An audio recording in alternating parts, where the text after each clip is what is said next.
Jubilee Circle's mission is different. If anybody has ever watched our live streams, if you have ever been to one of our celebrations in person, you know we're different. We are not like any church out there. We're not like any other spiritual community. Jubilee Circle, this is a spiritual dojo. This is the place where people come. They learn the inner moves. They learn the tools that they need to become the light of the world, to remember who they are, to remember that they are the light of the world and that their function in this world is to go out and be that light every single day.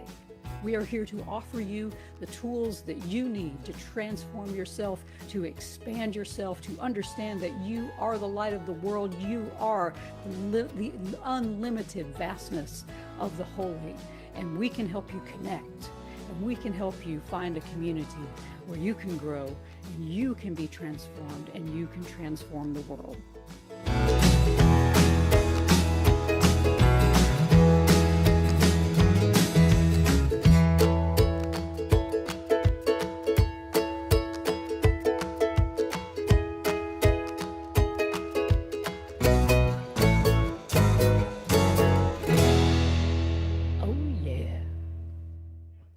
Good morning, everybody. Welcome to Jubilee Circle. We have some folks in the building, as well as hopefully tens of thousands of people out there watching us on various screens in various locations, or in and through and around the world. So welcome to everybody who is here with us this morning, and welcome if you're watching later on, when you're watching this live via Memorex, if anybody remembers that. Boy, I'm just dating myself all around the place today. This morning we're going to wrap up our Via Positiva theme. All this quarter we have been exploring how I wonder, and we've been discovering how wonder can help us experience more miracles and remember who we truly are. It was that 14th century mystic Meister Eckhart who once said, "Be willing to be a beginner in every moment." And the Buddhists call that beginner's mind. A Course in Miracles calls it a little willingness, which simply asks us to be open to each day without judgment, without prejudice, without expectations that the world will show up in the way that we insist that it should. Being a beginner can seem to demand a lot of faith from us, that each day will unfold in a way that grows us in some way, either spiritually, psychologically, or even physically, if we're out doing our work that way. But in reality, all it takes is a little willingness, the faith the size of a mustard seed, as Jesus says, for us to see miracles happening all around us. Our ego, however, has no desire, absolutely no willingness, to see this world differently, to see it with a new perspective. Instead, it prescribes how each day should go, what we should do, who we should talk to, what we should expect from the day. But our higher divine self, it has no desire to control or judge or cast any expectation onto the hours that lie ahead of us. Instead, it's simply willing to see the world, every part of the world, and every situation through the lens of love instead of fear. And this is all the Holy asks of us in any moment, that we are willing to have our perception changed, that we are willing and open to a miracle of seeing the world as it truly is, beyond all of our judgments and all of our expectations. And that world jubilance is one of beauty. It is one of peace and serenity and grace, and that's the real world beyond all of this illusion of form. And when we can see that world, when we are willing to see that world, then all we'll know to say is, oh yeah. Please rise as you're able. And as we begin every Jubilee Circle celebration, we begin by remembering the four elements: the air, the water, the earth, and the fire. And we burn black sage as a reminder to set our intentions. To set our intentions not just for ourselves and our day, but to set our intentions for this world. To set our intentions to be the love, to be the light that is sometimes missing in this world. And as we orient ourselves by calling the four directions and we orient ourselves in this sacred space and time, I invite you to set that intention. How do you want to be in this world? Let us turn and face the east.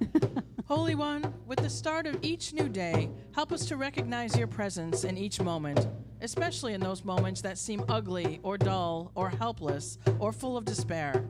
Help us to realize that you are always in, through, and around us, waiting to dawn on us like the sunrise. Open our eyes, Holy One, so that we may see you in every moment. Quarter turn to the right, and we face the south.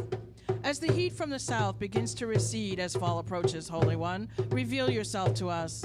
Speak to us in the cool summer showers that brings that ever so brief break from the sweltering heat. Blow the cool breeze of your spirit over our parched hearts, Holy One, and let us know that you are still in, through, and around us, sustaining us in every moment. Quarter turn to the right, and we face the west. When this day draws to a close, Holy One, let us remember to give thanks and to let go of all the frustrations that have plagued us, to let go of all the anxieties that threaten to overtake us, to let go of all the fear that grips us. Help us to lay our burdens down and trust you to take them up and wrap your spirit in, through, and around them so they become lighter than air. Quarter turn to the right, and we face the north. Some days, Holy One, what we need most is confidence, that reassurance that we are on the right path. So often we see a path covered in weeds, and we are reluctant to strike out down that path and make a new way in this world. Infuse us, Holy One, with the faith we need to take a step down a new road, one less traveled, so we can blaze a trail of mystery and awe for others to travel. Wrap your spirit in, through, and around us as we begin each new journey.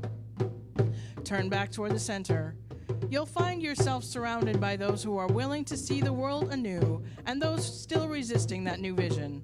I invite you in this safe space and time to conjure just a little willingness, just a mustard seed-sized faith to allow a miracle, a change of perception to occur. Because when we are willing to have our perception of this world change from the sights of this bodily illusion to the reality of the spirit, that will make us say, oh yeah. All right, remain standing. We're going to sing a little bit of classic John Lennon this morning. And if you are watching out there in TV land and you would like to follow along, the bulletin is located at jubileecircle.com, and you can go there and download it, and you will find all of the readings and all of the lyrics and everything you need to have a comprehensive Jubilee Circle experience this morning. All right.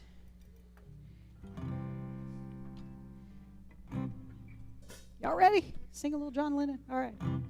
2, 3, 4.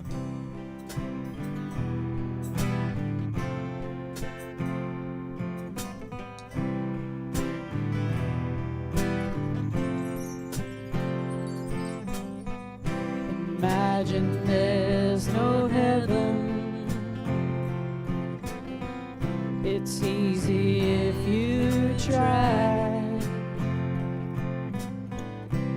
No hell below us, above us only sky. Imagine all the people living for today. Imagine there's no countries. It isn't hard to do.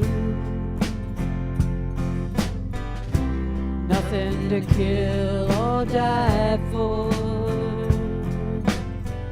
and no religion too. Imagine all the people living life in peace. You may say I'm a dreamer,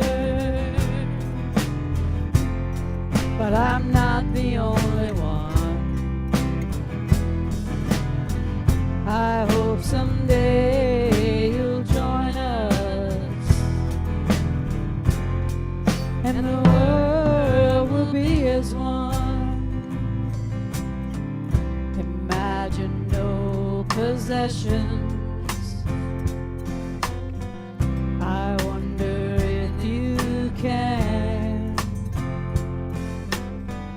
No need for greed or hunger. A brotherhood of man. Imagine all the people sharing all the world. You may say I'm a dreamer, but I'm not the only one. I hope someday you'll join us, and the world will be as one. Oh yeah, you must be seated. Actually, you must not. You may. Certainly. I'm not going to be all bossy all this morning. So welcome everybody again to Jubilee Circle. We are so glad that you are here with us today. Just a little bit about us. We are an inclusive, progressive, interfaith community here in Columbia, South Carolina, broadcasting around the world. And we teach the timeless common wisdom of love and unity that is found in all mainstream religions, in metaphysical philosophies, in mysticism, and the teachings of inspired secular and religious leaders throughout the ages.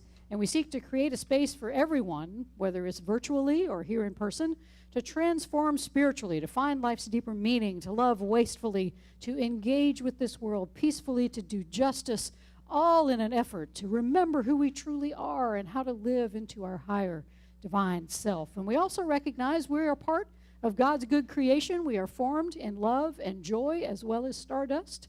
And we humans, though, we're forgetful. We don't remember all of that. Instead, we get lost in this world of paradox. We believe in separation, that you're over here and I'm over here, and we live in completely different ways. And so we have this world of paradox where we kind of feel like we're with each other, and then we're kind of not, because we see this evidence of separation. And so we begin to encounter the world as either beautiful or ugly, or good or bad, or generous or stingy, and people are either loving or recalcitrant, yes. So let us remember what our true function is here, Jubilants. It is to be the light of the world and to continually return to that home that we have never left and embody and be an open channel for the love that created us. So all the world gets to say is, oh yeah. All right. A few announcements as we move along. Next Sunday we will begin our Via Positiva, because in the next week it will be fall. Yay! Never been so happy to see a summer go. Don't let the screen door hit you where the good Lord split you, right? Bye. So we're in the false summer right now, you know? So it's like, ooh, it's cool. Oh my God, it's hot again. Ooh, it's, yeah, it will. So our Via Negativa theme will be called Seeing in the Dark, and we're going to explore how seeing the world differently dispels the darkness of the ego. So if you're willing to see the world differently, we can bring our darkness to the light. And so we're going to use music next week from Jesus Jones. We're going to explore seeing through the darkness of being everywhere but in this present moment. How the ego keeps us in the dark by keeping us in the future and in the past instead of in the present. So, all right.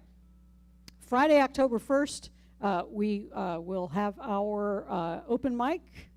Our featured performer is, oh Lord, Al gave me his name, and I did not write it down. Richard Strader?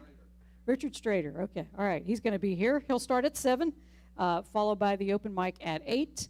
And if you are concerned, I mean, everybody masks during the open mic, and if you're a performer and you're concerned, please bring your own microphone, and we will swap out microphones for you if you don't want to share spit with others. And we do have a yoga teacher who is going to begin offering classes here at Jubilee Circle coming up tomorrow. She's beginning classes tomorrow night. She will hold classes. Her name is Malika Daniels, and her company is called Healthful Healers. and she will be holding yoga classes Monday, Tuesday, and Thursday at 6 o'clock. She said Monday and Tuesday are going to be kind of regular, with Thursday being restorative yoga. So bring your own mat if you have it. If you have your own mat and blocks and straps and all of that stuff that yoga people have. I'm not a yogini because I am stiff and old. Don't ask me to touch my toes. I get up like a toddler. This is how life is at this age. So, but please join her. It's $15 per session, which is cheap for a nice session of yoga, for an hour of yoga. So come and join her tomorrow night here at Jubilee Circle, 6729 Two Notch Road in Columbia, South Carolina. It's going to be a lot of fun. So just keep in your prayers both Michael, our keyboardist and multi-instrumentalist. His section is dark over there, woefully dark, but he has been recovering from illness, so please keep him in your prayers. And Keith, our regular bass player, thank God Bruce can play everything back here too. So, so Bruce is... his guitar playing is suffering, but his bass playing is getting really good back there. So, so pray for Keith. He too is in the hospital and recovering. So just keep everybody in mind. And also, if you were at the open mic, I just need to make an announcement. If you were at the open mic last month, was it last Friday? 2 weeks ago. 1 week ago? A week of Friday ago. Anyway. If you were at our last open mic, just be aware someone did test positive for COVID who was in attendance that evening. So if it's been a week or so, usually symptoms are anywhere between 2 and 14 days. So if you feel like you need to have a test, well, we would encourage you to get tested. And for the next open mic, we will be very much enforcing masks. And if you do not feel well, do not come. You are not welcome. Well, you are, but your germs aren't. So, so please, if you're not feeling well, stay home. Stay home. All right, but we will move on with our open mics. And get vaccinated, if you can. I know there are some people who are allergic, but if you can get vaccinated, please, please, please, please, please do. We all want to get back to normal, or some sort of normal. Ha. As if things were ever really normal. Is there any other announcements I'm missing? Pumpkin spice. It's everywhere. Bob says it's almost fall and you haven't said anything about pumpkin spice. And I said, well, you know, I used to be crazy about those pumpkin spiced beers, and I'm just not crazy about them anymore. So I just haven't, pumpkin spice has not been on my mind. I haven't been going, where's the pumpkin beer? Pumpkin spice bread. Pumpkin spice bread, oh. But do they make that a... But I'm trying not to eat it. Do they make a keto variety? We'll have to explore that. That's right. Yes, we put almond flour in it, and yeah, any sort of keto. Yeah, we're up for that. All right. So pumpkin spice. Yeah, go get it. Was that one of the Spice Girls? Yeah, that was an extra Spice Girl. Pumpkin spice. She only came around in the fall. All right. Hear these wise and holy words. Ding. There's a ding coming.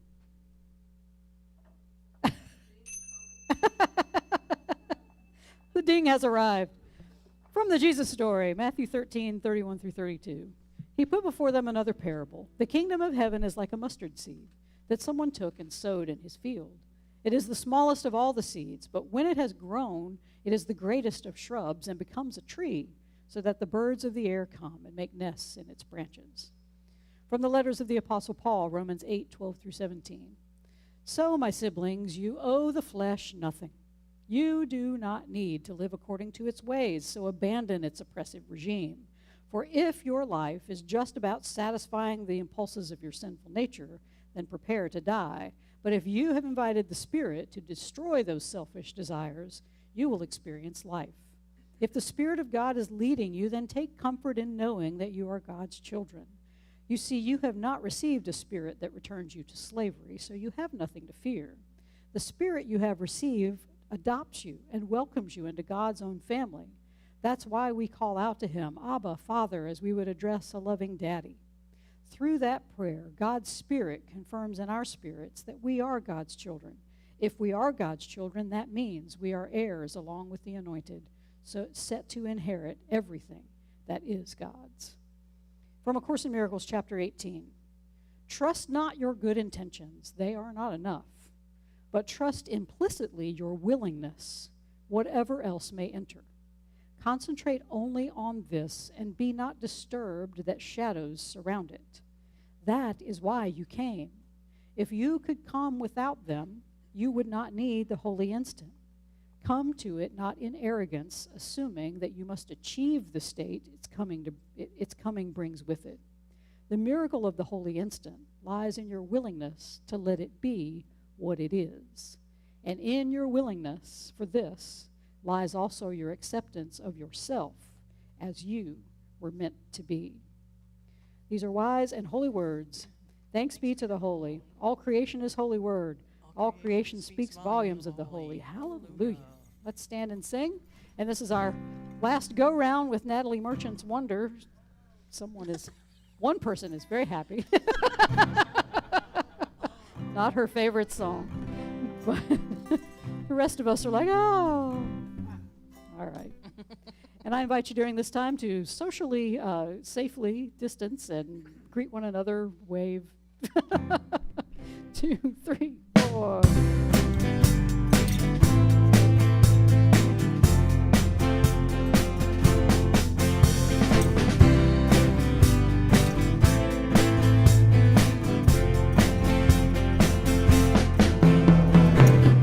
Doctors have come from distant cities just to see me.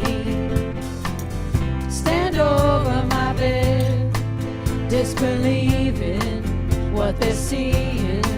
They say I must be one of the wonders God's on creation. And as far as they see, they can offer no explanation. People see me, I'm a challenge to your balance. I'm over your heads, how I confound you and astound you to know I must be one of the wonders God's on creation. And as far as they see, they can offer no explanation.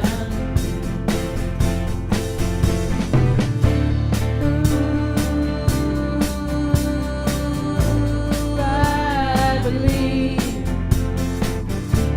fate smiled at destiny, laughed as she came to my cradle. No, this child will be able. Laughed as my body she lifted. No, this child will be gifted. With love and patience and with faith, she'll make a way. She'll make a way.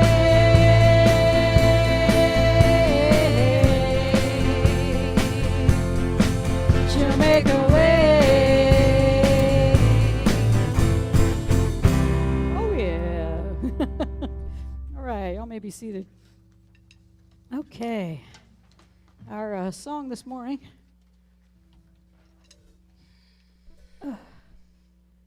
is one that I wrote several years ago.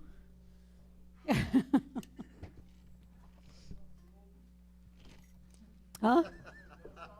Dust off the oldies. This one is an oldie. I think I wrote this in like 2017. That is like a whole lifetime ago, 2017, right? You think about it.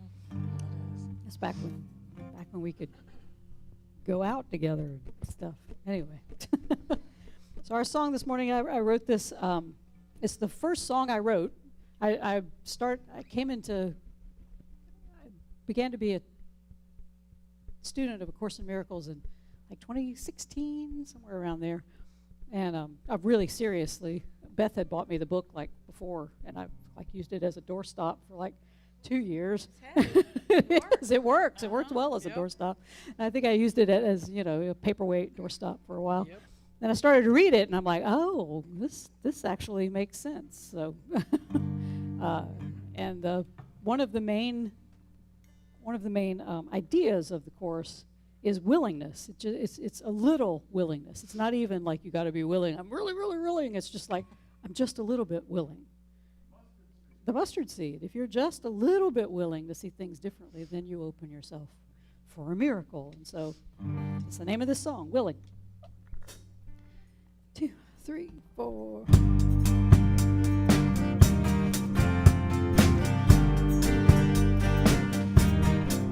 Look around, what do you see? Hatred, violence, and treachery. Our eyes veiled with tears, gripped by our fears. But look beyond the fear and see the beauty here. Invite love to lift the veil, set our souls assail. I am willing to see this differently. I am willing for my mind to be free. I am willing to see this differently. I am willing for the miracle I see.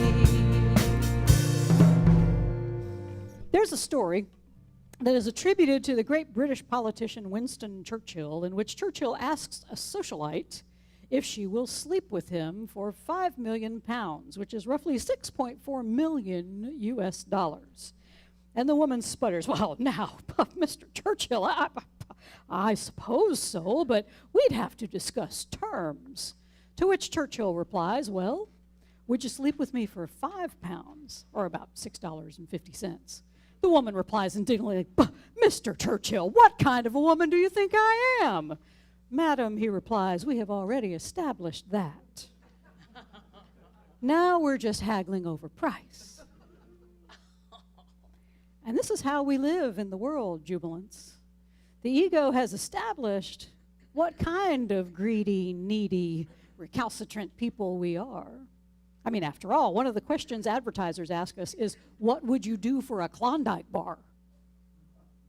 It's already been established that here in this world, when our ego is driving the body around, haggling over price is really what our existence is all about.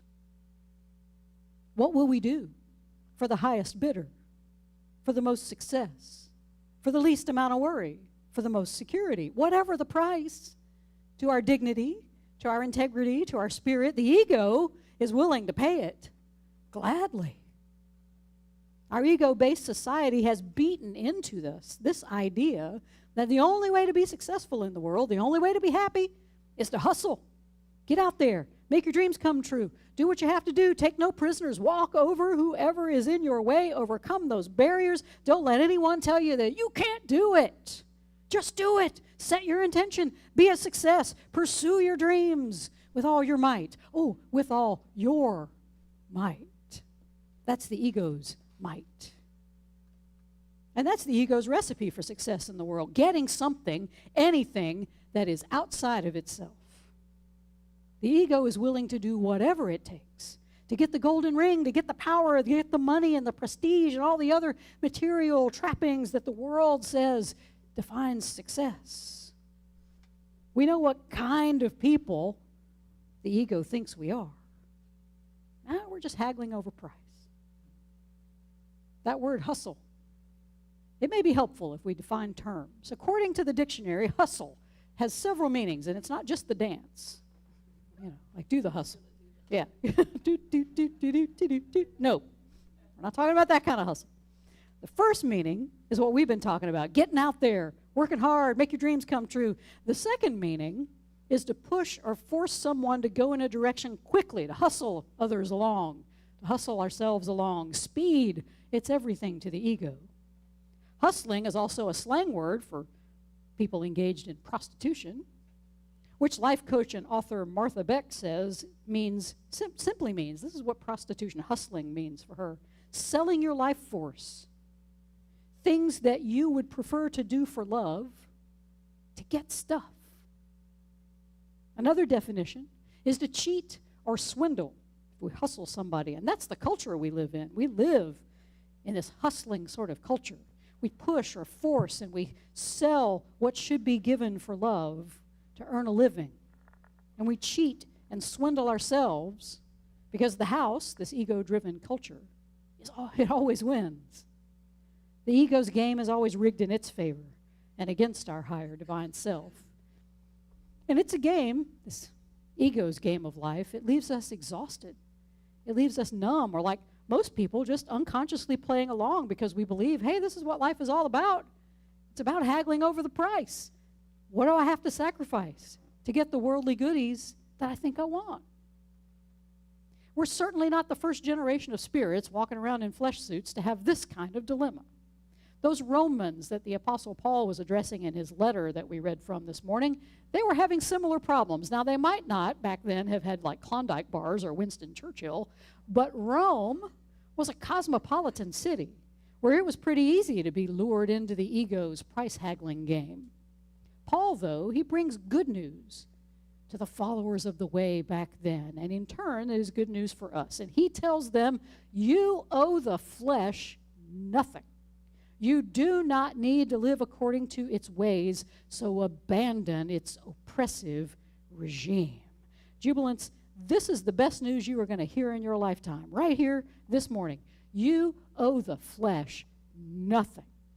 That doesn't mean you don't take care of yourself. It doesn't mean you don't eat well or exercise or treat your body with respect. After all, this is the vehicle that we have been given to exist in this time-space continuum. We are here in the flesh, so we got to take care of the vehicle while we have it. But this is what Paul is saying. You don't need to have any faith in the ego. In fact, he says, if you do, if you put your faith in the body-driven ego and live just to satisfy the impulse of what he calls our sinful nature, then you will die. Well, of course, every body in the world eventually dies. But what he's saying is if you follow the ego's ways of price haggling with life over how much you're willing to sell out your love in exchange for fear, your spirit will die long before your body gives out. When we are wrapped up in the price haggling ego, we are pretty much the walking dead. We are zombies who will do anything for a Klondike bar. That's how low our price is. But Paul says there's a remedy. If you have invited the Spirit to destroy these selfish desires, you will experience life. In other words, if you are willing, even in the slightest degree, to stop playing the ego's price-haggling game and put your faith instead in the holy, you will come alive. You will awaken. You will see through the ego's illusory losing game of those with the most toys wins. When we are willing to stop letting the ego be in charge, jubilants, then we remember the right use for our bodies, and that is to be in relationship with the Holy Spirit, to be in relationship with everyone around us so we can end our belief in this separation. If we're working on that specialized curriculum that A Course in Miracles says we all have, then the body becomes a useful tool. And we can become wise to the tricks and the deceptions of the ego and instead use our deeper inner wisdom to withdraw our faith in the ego and what it does for Klondike bars and place it where it should be, in that spirit that moves us and gives us life and gives us our being both in this body and beyond. The ego, though, it's not going to play that. It's going to do everything it can to keep us under the spell of this price-haggling game. And one way that the ego does this is to tell us that God invented this game and that you have no choice but to play it. Because the ego wants us to fear God, to make him, and it is always a him, some big angry boss in the sky who punishes us when we're bad and rewards us when we're good. We've built entire religious systems around this God. But that's the ego's God. That's the faith of the ego. It is a quid pro quo system of giving and receiving. If we give rightly, we receive rightly. If we don't have what we want, the ego says you didn't hustle enough. You didn't have enough faith. You weren't worthy of whatever you wanted. But when we place our faith in the holy, Paul tells us the relationship changes. We're no longer employees of a tyrannical cosmic boss. We are children of the Most Holy. We come into relationship with a loving parent who desires to give us everything without reservation. Everything is already ours. But here's the really good news. We don't even have to get our act together before we express that little willingness. We don't have to get our intention right. We don't have to do mantras or meditations or feel all spiritual and holy. We can feel like crap. We can feel like scrapings at the bottom of the barrel, like we have completely failed at this thing called life, and we can still, with just a little willingness, experience a miracle from the holy. Just a little willingness, a little wish that it could all be different, that there would be a better way. And in that moment, the holy welcomes you home. And this is what the Course calls the holy instant. That moment where we get so sick, we're so tired of playing the ego's game, and we question the ego and its grip begins to loosen just a little bit. And in that moment of relaxation, in that moment of allowing something to be different, we receive a miracle. We have a new way of seeing the world, a new way of relating to the holy and everyone around us. To recognize this new relationship, not one with the angry, exacting God, but that relationship with our heavenly parent. To recognize that all we have to do is be willing, even just a little bit, to let go of the tyrant God that the ego loves for us to worship and fear. That one that puts us on the treadmill of worldly success and honor and beats us up because we're not hustling hard enough. The Course says when we're willing, the Course says, and I love that the Course says this, the Course says, you're welcome to try every single way that you can think of, except being willing. You're welcome to go, and if you don't want to try that, you're welcome to go and try every single way. And you will find that none of them work. But you're welcome. Don't believe me, go try it. But you already have, right? You've already tried a million ways to remember who you are, to find happiness, peace, and joy. You can go try it. You can hustle, you can cheat, you can steal, you can do whatever you want. But when we get burned out on all of the ego's suggestions for bringing happiness to our lives, which is always about bringing something outside to make us happy. When you're at your wit's end about that, though, all you need is a little willingness, as small as a mustard seed, Jesus says. When we're finally willing to say, I am willing to see this differently, our relationship with life changes. We're not haggling over price anymore. Instead, our heavenly parent has assured us that we are priceless. Breathe deeply. 2, 3, 4. Look deeper, and you will see people in their egos, fast asleep in this illusion of pain. We willingly remain. We can awaken from this dream. Things are not as they seem. Darkness will become light if we're open to new sight and be willing to see this differently. I am willing for my mind to be free. I am willing to see this differently. I am willing for the miracle I need. So for Churchill's joke to be funny, we have to buy into the idea that being a prostitute is inherently a bad thing, right? So for instance, if you offered me $1 million to be a trash collector for a year, I would do it. If you paid me $30,000 a year, I wouldn't. Price haggling. But it doesn't make collecting garbage either good or bad.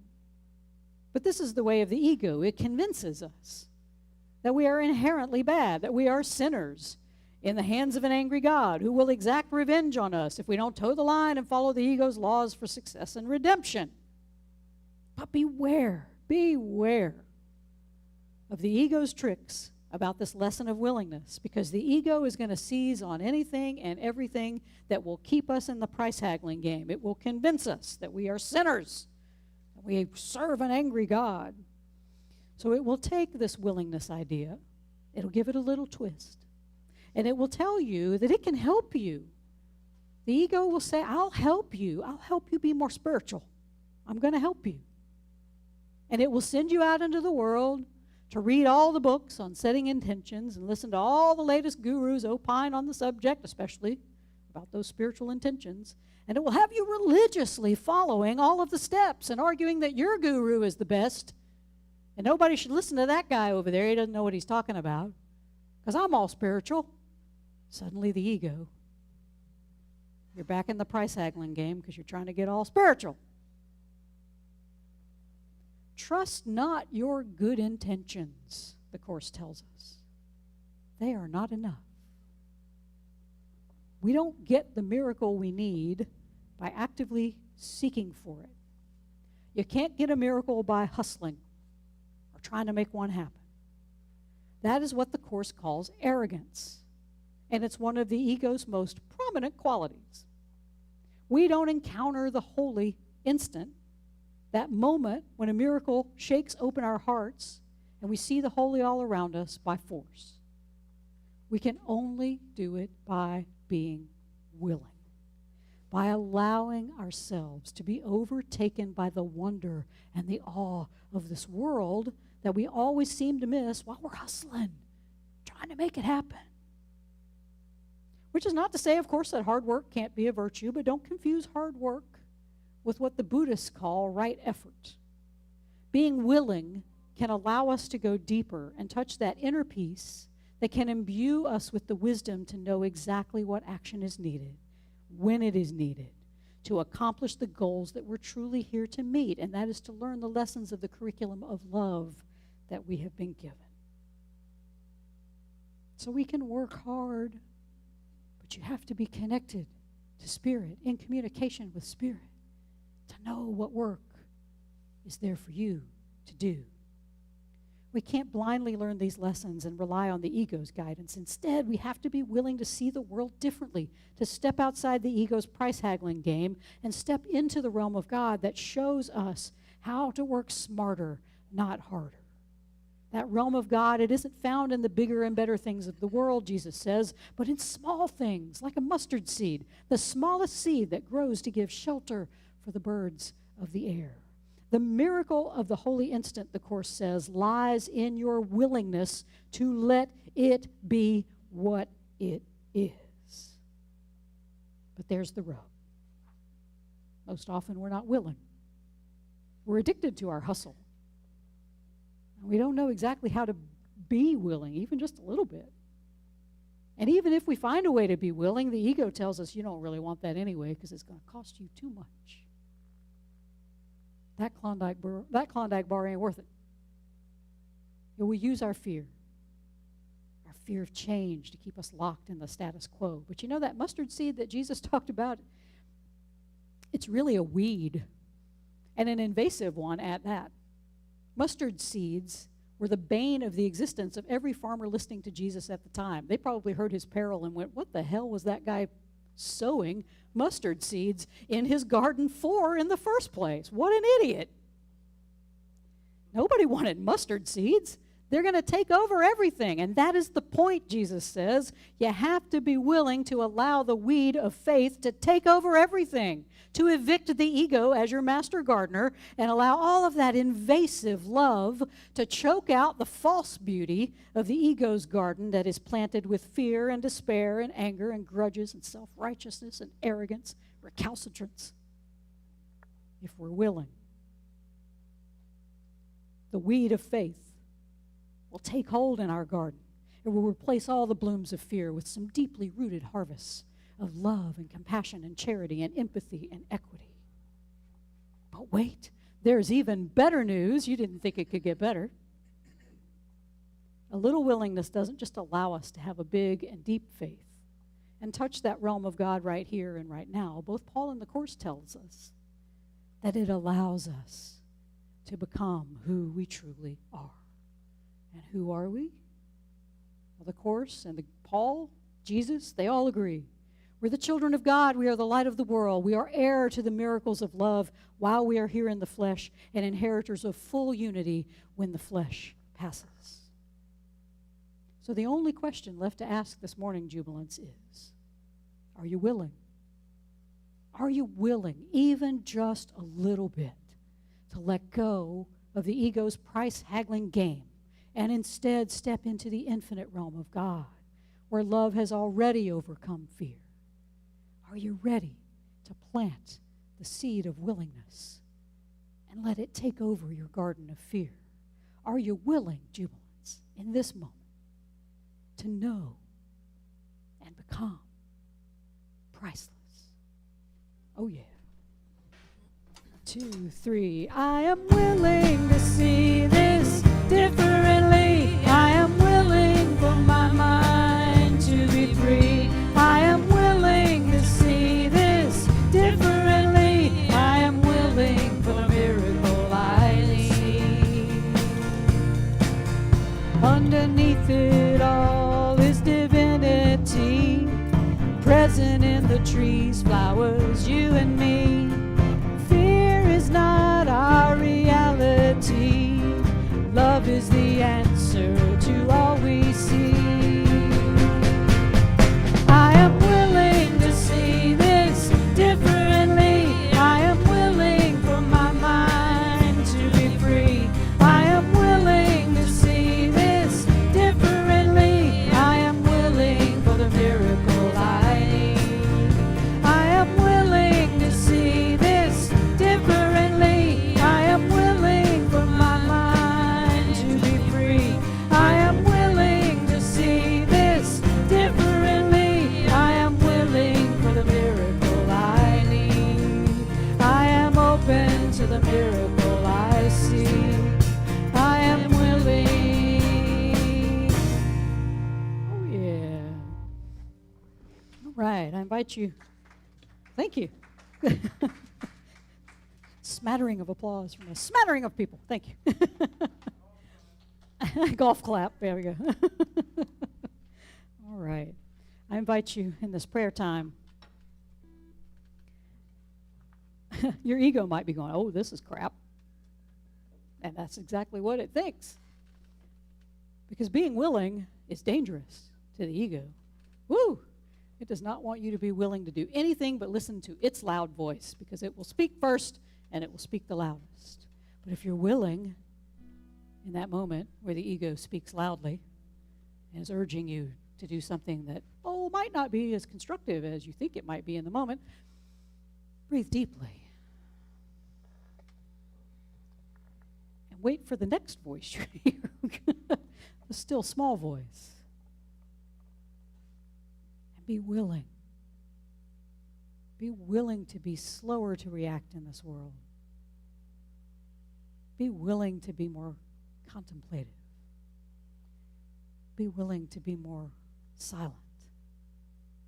Because it's loud out there. Woo!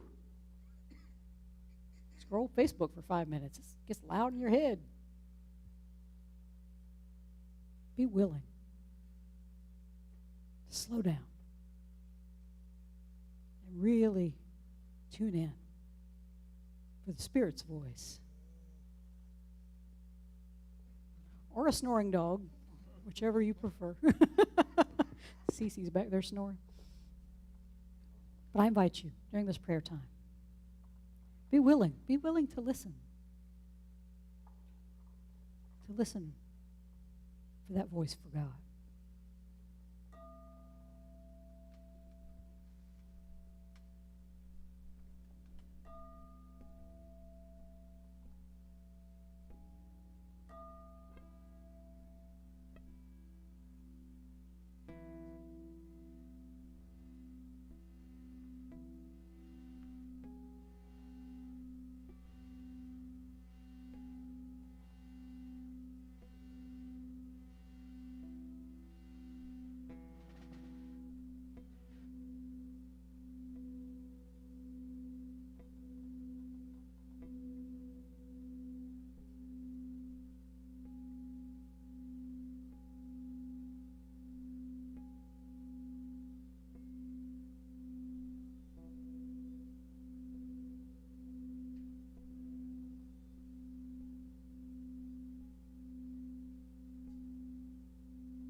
Open my eyes, illumine me, Spirit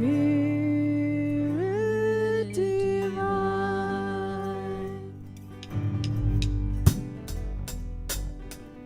Love of my life, I am crying. I am not dying, I am dancing, dancing along in the madness. There is no sadness, only a song of the soul, and we'll sing this song. Why don't you sing along? Then we can sing for a long, long time. Why don't you sing this song? Then we can sing along, and we can sing for a long, long time. What do you do for a living? Are you forgiving, giving shelter? Follow your heart, love will find you, truth will unbind you. Sing out a song of the soul, and we'll sing this song. Why don't you sing along, and we can sing for a long, long time. Why don't you sing this song? Then we can sing along, and we can sing for a long, long time. Come to your life like a warrior, nothing will bore you. You can be happy. Let in the light, it will heal you, and you can feel you. Sing out a song of the soul, and we'll sing this song. Why don't you sing along? Then we can sing for a long, long time. Why don't you sing this song? Then we can sing along, and we can sing for a long, long time. Oh yeah. All right. Also prayers for Julie, who has come up here a couple of times and done our appeal for money. She lost a friend to COVID yesterday, so just keep her in mind, and all of the folks who are sick with COVID in this time. Just when we thought we were going to have a great summer, things just got worse with the Delta variant. I can't read that from here, so. All right, so I guess Michael, oh, thank you. Already, I just pick it up and tracks money. We did have good news. Michael's COVID test is negative. Yay! So we are very happy. Hopefully he will be back with us next week. And all of these people enthusiastically dropping money into the basket, that could be you, and you can do it virtually. You can go to jubileecircle.com, and you will find our, thank you, you will find our PayPal and Venmo links there, and you can give virtually. You don't even have to be here to support us. And we do appreciate all of the folks who are in the building today supporting us, and we appreciate everyone out there supporting us. Your money goes to support this community, and in this community we are doing transformational work. We are helping people to remember who they truly are. We are here to transform people so they transform the world. And we have so many people in our community who are out there transforming the world, and here at Jubilee Circle is where they come for respite, where they come to learn their new moves and get new tools so they can be even more transformational out in the world. And we appreciate your support. We appreciate you being here with us, both virtually and in person. And so please do continue to support us. If you are the type who likes to write an old-fashioned check, we do have a post office box, an old-fashioned post office box at P.O. Box 4611, Columbia, South Carolina, 29204, if you prefer to write out the checks. There you go. And as we begin to adjourn here, I will invite you to join us over on Zoom. We will have a talk-back session where we will fellowship and have a good time for a few minutes over on the Zoom side. And you can find that link at jubileecircle.com or on our Facebook page. And thank you so much for being here. And always remember what that 14th century mystic Meister Eckhart says. If the only prayer you ever say in your entire life is thank you, it will be enough. And we have it written on the wall over here, so if I ever forget. And so we all say together, thank you. And remember, whenever you're walking in the world, be willing for a miracle. Be willing to have your perspective changed, because one day you'll be looking at the world going grumbling about it, and the next day it'll look so beautiful, all you'll know how to say is, oh yeah.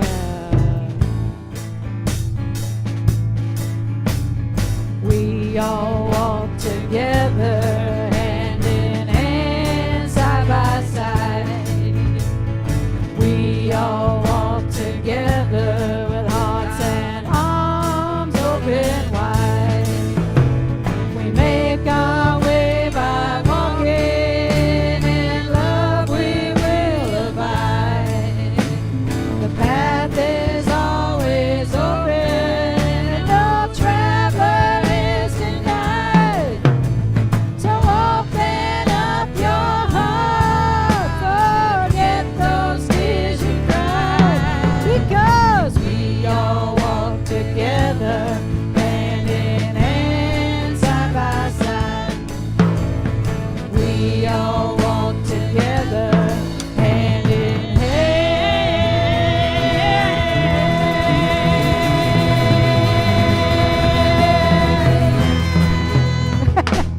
And side by side.